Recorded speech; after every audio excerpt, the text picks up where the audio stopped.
Hari ini bukan RTM je yang ulang tahun.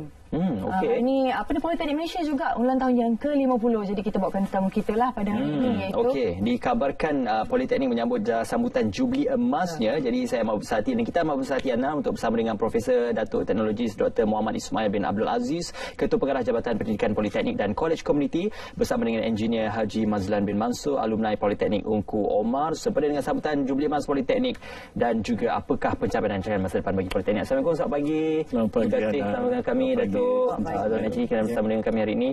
Alhamdulillah, RTM menyambut ulang tahun ke-73. Politeknik juga menyambut sambutan Jubli Emasnya. Betul. Jadi mungkin Datuk nak ceritakan bersama dengan kami secara asasnya tentang sejarah Politeknik, penubuhan Politeknik dan juga usianya yang sudah mencecah berapa tahun sekarang. Datuk. Politeknik ini ditubuhkan pada tahun 69. Pertamanya sekali Politeknik pertama di Malaysia ni di Politeknik Ungku Umar. Dan sejak daripada tahun 69 Politeknik ini telah berkembang kepada jumlahnya sekarang ini adalah 36 di seluruh Malaysia. Dan pelajarnya merangkumi 100,000. Semua pelajar Politeknik di Malaysia ini adalah 100,000 orang dan selama 50 tahun ini kita telah melahirkan 500,000 alumni Politeknik. Itu technician yang berkhidmat kepada negara kita. Jadi itulah salah satu pencapaian terbesar, iaitu menyumbang kepada tenaga separuh profesional untuk negara kita. Dan daripada 500,000 tu, 20% daripada graduan Politeknik ini terus melanjutkan pelajaran ke tahap lebih tinggi, menjadi juruterus seperti Tuan Haji kita hari ini. Mana tahu di dalam kalangan warga RTM juga mungkin ada yang merupakan alumni Politeknik. Betul, kita pun ada kursus broadcasting dan sebagainya. Dan saya percaya ada di kalangan kita ni, di kalangan di sini yang lepasan daripada Politeknik. Difahamkan sambutan ini berlangsung selama 8 bulan, betul? Ya, betul. Soft launch-nya dibuat pada 30 bulan Jun tahun lepas oleh YB Mazli Malik. YB Dr. Mazli Malik, Menteri Pendidikan Malaysia. Dan dilancarkan di Politeknik Ungku Umar ketika itu. Dan sejak itu setiap bulan, setiap minggu kita ada pelbagai aktiviti. Berlainan aktiviti. Dan highlight dia adalah sambutan utamanya pada 7 hari bulan ini. Iaitu bersama dengan Yang Amat Berhormat Timbalan Perdana Menteri. Alhamdulillah. Politeknik Ungku Omar antara politeknik yang disebut-sebut sebagai peneraju dalam kejayaan dan juga kecemerlangan politeknik selama ini dan juga sebelum ini. Tuan Haji juga merupakan alumni Politeknik Ungku Omar. Mungkin Tuan Haji nak menceritakan tentang pengalaman belajar dan juga menjadi salah seorang daripada warga politeknik dan apa yang diterapkan oleh politeknik dalam membentuk kita kata kepakaran dan juga kemahiran kita dalam industri. Tuan Haji. Ya, saya memang graduan saya tahun 71 saya daftar di Politeknik dan saya telah bekerja selepas graduate daripada Politeknik. Saya bekerja dengan MAS dan saya sambung belajar, jadi diberi peluang untuk sambung belajar dan saya telah menjadi jurutera selepas sambung belajar ke luar negara. Dan saya bekerja pada masa itu di Traktor Malaysia. Ya, saya ialah kerja kejuruteraan elektrik. Saya graduate sebagai jurutera elektrik. Jadi saya semua bidang yang saya ceburi adalah kebanyakannya bidang elektrik. Jadi di Politeknik itu kebanyakannya adalah kejuruteraan, yang mana ada kejuruteraan elektrik, mekanikal dan kejuruteraan awam. Jadi dan kursus lain itu adalah bahagian perdagangan. Jadi kebanyakannya kalau yang saya tahu dalam kejuruteraan elektrik itu bekerja di sektor elektrik lah, ada di tenaga nasional atau telekom. Politeknik Malaysia selama 50 tahun ni. Jadi apa persediaan untuk menghadapi revolusi industri yang seterusnya ni? Kita telah sebenarnya untuk persediaan ini kita dah buat lama lah. Sebelum bila kita dengar ada perkembangan baru ini sejak daripada tahun 16 saya lihat Politeknik telah bersedia dengan melancarkan beberapa inisiatif baru sebagai persediaan untuk menghadapi ini. Antaranya kita lah yang memulakan teknologi enable collaborative classroom. Satu ruang pembelajaran yang dipenuhi oleh teknologi. Ini disediakan di seluruh Politeknik Malaysia ini dimulakan pada tahun tahun 15. Masa itu orang baru bercakap tentang IR 4.0 dan kami dah ahead. Dan kemudian pada tahun ini kita pula melancarkan kurikulum baru yang disesuaikan dengan kehendak industri 4.0. Jadi sekarang ini kami telah memikirkan 5.0 untuk berfikir bagaimana menggunakan artificial intelligence dalam pendidikan TVET dan sebagainya. Jadi kita sentiasa kena ke depan sebab inilah teknologi ini berubah pantas dan kita sentiasa ke hadapan. Dan harapan saya untuk masa depan adalah kita perlu menyediakan pelajar-pelajar yang sanggup belajar. Sentiasa belajar kerana teknologi sentiasa berubah. 6 bulan kita akan dapat teknologi baru setiap 6 bulan. Baik. Ya. Kalau diikutkan antara kategori politeknik yang kita ada, politeknik premier, politeknik konvensional, politeknik metro yang terletak di Bandar Raya Utama. Jadi mungkin kalau kita lihat kategori politeknik dan juga kepelbagaian bidang itu menjadi kita kata pilihan bagi para pelajar yang sebelum ini memandang hanya IPT atau IPTS semata-mata. Tetapi sekarang ini politeknik dilihat sebagai salah satu daripada pilihan utama untuk melanjutkan pengajian dalam bidang tertiary education. Jadi bagaimana Datuk melihat perkara ini sebagai satu daripada branding bagi politeknik dalam industri pendidikan? Sebenarnya bila kita di politeknik begitu rapat dengan industri, kita kata kita industry driven curriculum.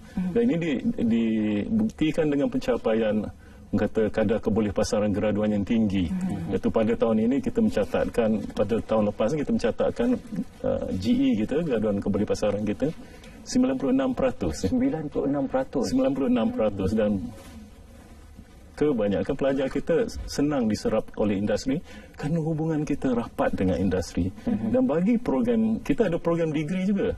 Program degree kita 7 saja, tak banyak. Tapi program ni uniknya adalah program ni dibuat bersama dengan industri. Kita panggil work-based learning program.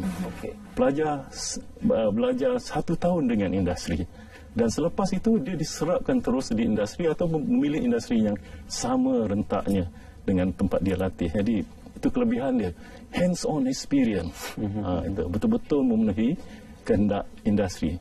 Dan kita sentiasa bekerjasama rapat dengan industri supaya setiap pelajar yang kita lahir itu betul-betul memenuhi kehendak industri. InsyaAllah, Alhamdulillah. Tahniah kita ucapkan kepada politeknik sebenarnya. Jadi apa pandangan Tuan Haji lah dengan pencapaian politeknik sepanjang 50 tahun ni yang kita boleh katakan amat membanggakanlah banyak melahirkan graduan-graduan yang berjaya? Ya, memang banyak yang berjaya. Saya yang tahu tentang kita punya graduan di Politeknik Umar yang graduate-nya telah mencapai sampai managing director dan CEO pada syarikat-syarikat terkemuka lah di Malaysia ni, utamanya macam Goodyear, demi MD daripada Politeknik pada bukan yang sekarang ni, sebelum yang sekarang ni, dan juga daripada kita ada graduan di Politeknik yang menjadi CEO di IWK dan di misalnya di Gas Malaysia, itulah pencapaian graduan di Politeknik. Ada juga di universiti yang telah menjadi Profesor Madya yang mendapat doktorate semua, 2-3 yang saya tahu. Dan ada juga ialah yang pada mulanya kita ni memang diserap sebagai technician, tapi adalah dia dengan sendirinya melanjutkan pelajaran dan seterusnya pada peringkat yang lebih tinggi lah. Jadi memang kita memang rasa bangga lah berdapat belajar di Politeknik semua. Okey, boleh dikatakan Tuan Haji juga antara ikon bagi kejayaan dan juga kecemerlangan para pelajar Politeknik. Tahniah sekali lagi Tuan Haji. Alhamdulillah kita ucapkan. Kalau kita lihat daripada ataupun kita dengar ucapan daripada doktor tadi, Datuk ada mengatakan bahawasanya kita mengamalkan WBL, work-based learning, dan juga kita kata pendedahan para pelajar ini dalam industri. Jadi adakah dalam hal ini Politeknik juga turut mendedahkan para pelajar dengan ruang lingkup yang mana melibatkan para pengajar dari industri dimasukkan dan juga disertakan sekali dalam kurikulum pembelajaran? Betul, itulah betul. Sebenarnya kita memang ada program yang dipanggil industry lecturers. Yang di sini industri menyumbang tenaga pakar dia ke dalam kelas kita. Memang ada program-program itu. Banyak industri. Kerana mereka kadang-kadang nak memulakan pelajar-pelajar dia dengan exposure pada tahap yang lebih awal. Tahap tahun 1 umpamanya kan. Dia industri ni hantar engineer mereka ke dalam bilik kuliah menceritakan apa dia tata cara industri, bagaimana standard industri. Sekarang industri kejuruteraan ini yang ditekankannya adalah safety behavior, kata safety concern, OSHA regulation yang penting, sikap yang penting, professionalism. Jadi itu juga ditekankan. Jadi pelajar-pelajar merasa apa dia ekspektasi industri bila mereka memulakan kursus. Jadi kita memang rapat dengan industri dari segi itu. Ya, banyak benda yang pelajar itu dapat input daripada politeknik itu sendiri. Ya, betul. Jadi dalam masa setahun dia bekerja sebagai apa ni orang kata dalam industri ini, boleh ke kalau mereka nak tukar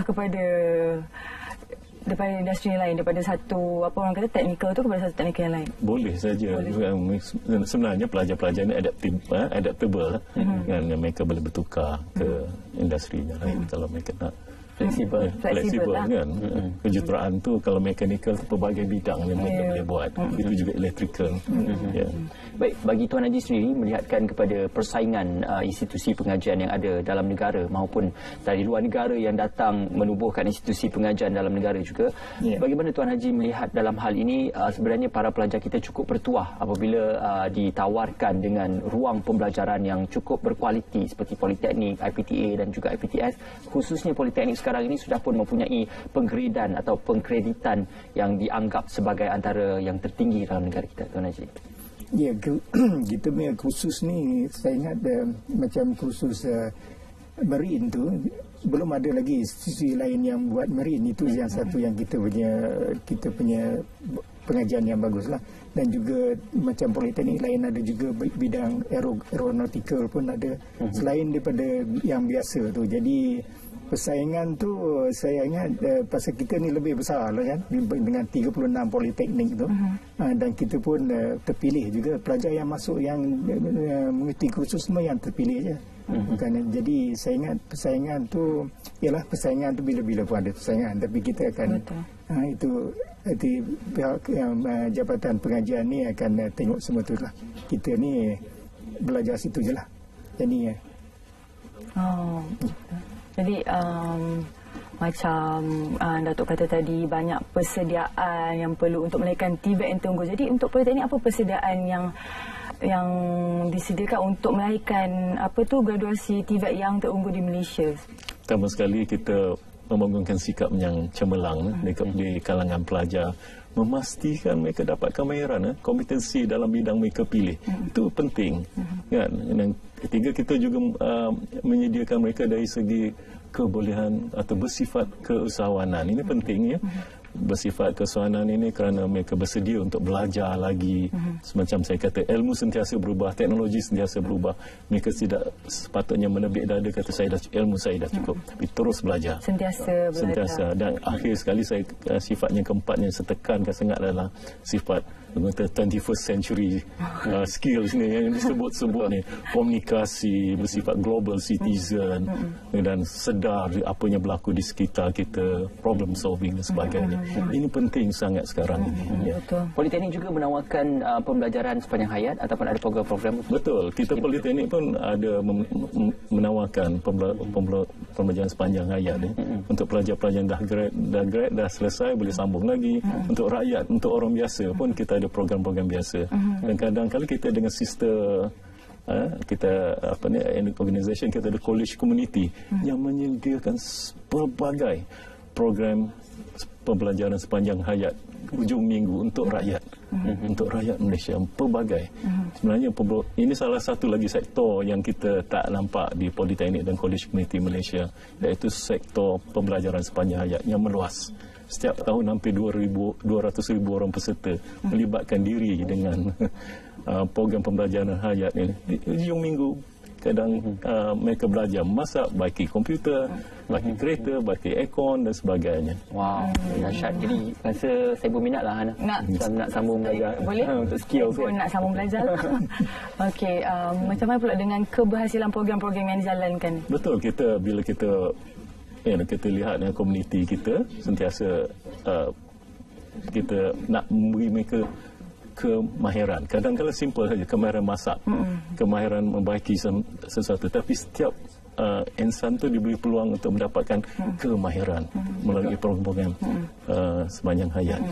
Alhamdulillah, insyaAllah. Baik, Tuan Haji, secara ringkasnya, apakah harapan Tuan Haji melihatkan kepada sambutan Jubli Emas 50 tahun Politeknik dan Kolej Komuniti ini? Okay.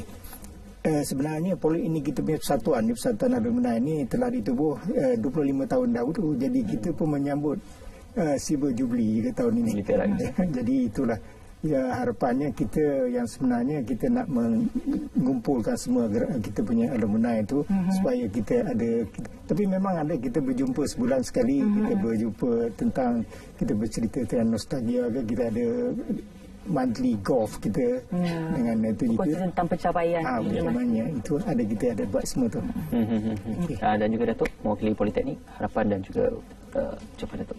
Saya kita ingin menjemput semua rakyat Jelata bersama-sama menyambut Hari Jubli Emas Politeknik pada 7 hari bulan nanti di Politeknik Ungku Umar, dan juga melibatkan diri dalam aktiviti yang akan berlangsung sebelumnya, itu pada 4 hari bulan bacaan Yasin di seluruh Politeknik dan Kolej Komuniti. Pada 6 hari bulan ada program larian di Politeknik Ungku Umar, Politeknik Shah Alam dan sebagainya. Dan kita haraplah Politeknik terus maju menjadi relevan kepada kehendak negara dan bersama-sama membangunkan modal insan yang berkualiti untuk negara kita. InsyaAllah, Alhamdulillah, tahniah sekali lagi diucapkan kepada Politeknik untuk sambutan Jubli Emas yang ke-50 tahun. Terima kasih Profesor Datuk Teknologis Dr. Muhammad Ismail bin Abdul Aziz, Ketua Pengarah Jabatan Pendidikan Politeknik dan Kolej Komuniti, juga Engineer Haji Mazlan bin Mansur, alumni Politeknik Ungku Umar. Jadi dijemput beramai-ramailah untuk hadir ke Politeknik sempena sambutan 50 tahun Jubli Emas. Okey.